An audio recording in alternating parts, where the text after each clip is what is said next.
Hi guys, and welcome back to my channel. I'm Georgia and today I'm testing out the Collection Lasting Perfection Matte Foundation. This is in the shade Porcelain 2. I have used this before, but only like once I think, and I haven't really used it again since. I can't really quite remember, or I didn't really place how I felt about it. So I just thought I'd give it a go today and give a bit of a wear test and then just like report back and see how it is, because this one is quite a good price. You can get it from Superdrug, I believe, possibly Boots. And they do have their own website you can buy stuff from as well, which is I think where I got this from, along with the concealer. Yeah, about this foundation, it says a 6-in-1, so it primes, conceals, covers, smooths, protects and mattifies. It says water resistant, transfer proof, full coverage and no clogged pores.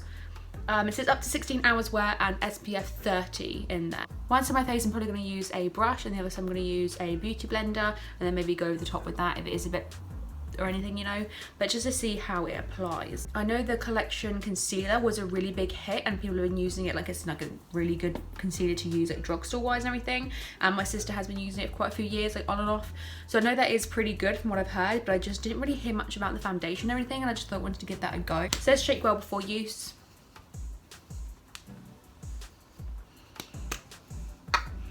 Just gonna take a bit on the back of my hand. It's quite thick. I'm going to start with the brush side first. This is just my Spectrum B01 brush. Where it is quite a thick formula, I imagine it is going to be full coverage.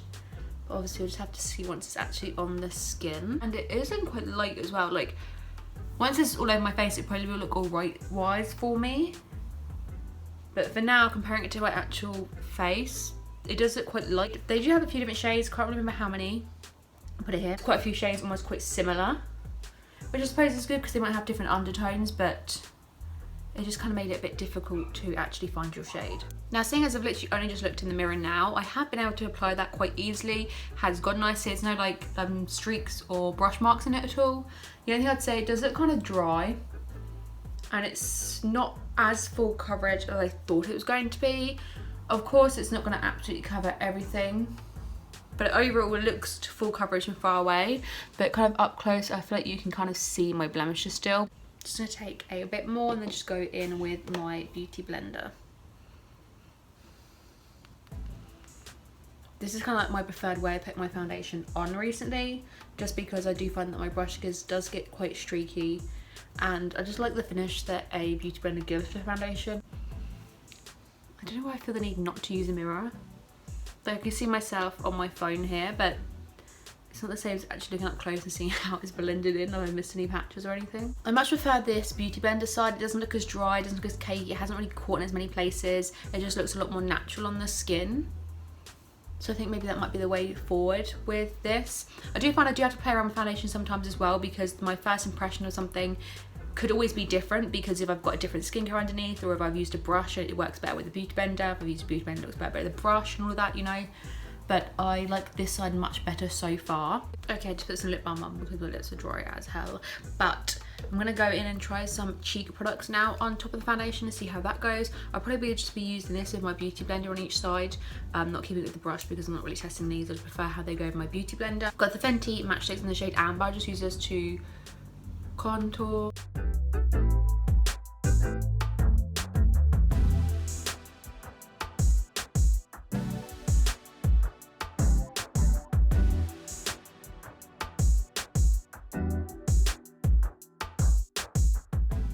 And then the Nude Sticks All Over Face Colour in the shade Naughty and Spice.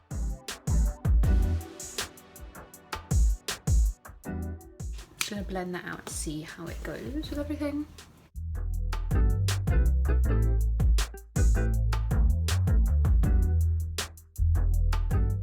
That has blended quite nicely. It hasn't taken anything off really. I don't see any difference in the sort of coverage. It hasn't picked anything up or moved around.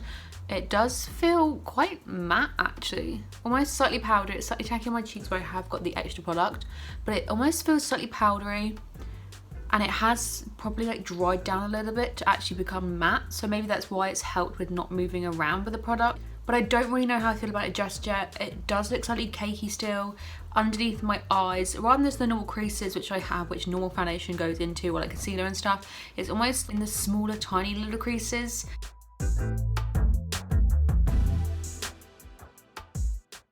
Okay, so I'm just going to take my finger and dab it under there.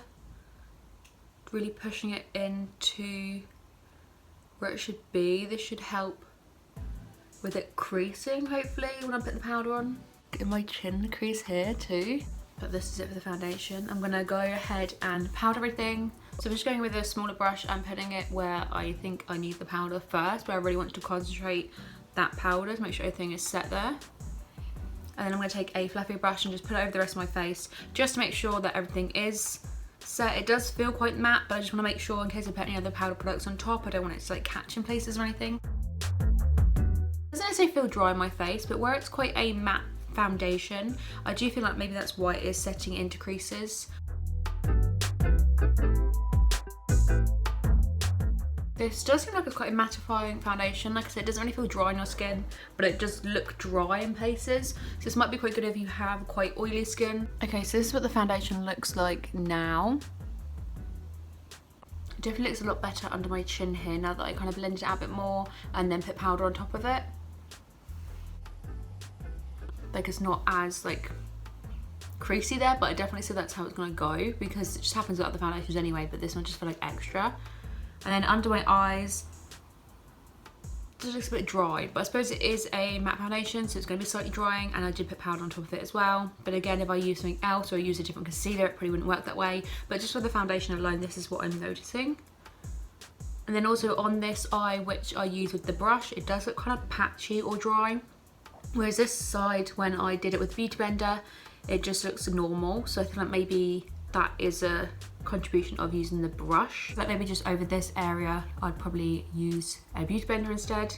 But then again, I think overall I'd use a Beauty Blender if I was doing my full face normally anyway. It doesn't really seem to be in my pores much. Like, I could see my pores and I could see that my skin looks dry, but it's not really setting in my pores and making them really obvious. I'll give this a few hours. I'm gonna go and do the rest of my makeup and everything. It's probably about 2 o'clock now, I think. And yeah, I'll give this a wear test and see how it goes later on, because it'd be interesting to see, especially being so matte, what it'll be like when the oils start to like come through and stuff, or when my makeup starts to rub off, what it will look like then. Okay, so this is my foundation now. It's 9 o'clock, so it's been on for quite a few hours now, and it has kind of removed, it started to like separate around my nose here before anywhere else really. And I feel like it's almost just like where it creases, it just gets like crumbly or dry almost. Not to the point where it crumbles off or anything. It doesn't feel that oily, like slightly on my nose and slightly on my forehead, but the rest of it feels quite matte still. It just has removed a bit, and the overall like skin texture, it just looks like it's separated slightly. I don't know how I feel about this foundation. It wasn't really like the best to be putting on in the first place, and now, saying it says it's got 16-hour wear, the way it looks now, I would not want this on my face any longer. I would not want to be wearing this all day. It might work better with different primers underneath it, because I didn't put one on. It might work better with like a setting spray. It might work better if you've just got a different skin type and everything. But for me, I don't really like it, and I don't really like how it looks at the end of the day, especially. But anyway, thank you so much for watching. Hope you enjoyed today's video. Hopefully this video is going to give you a bit of information about this foundation and whether you should buy it or not, because it is quite a decent price, I think, but I just don't really like it. Thank you so much for watching, and I'll see you again soon. Bye.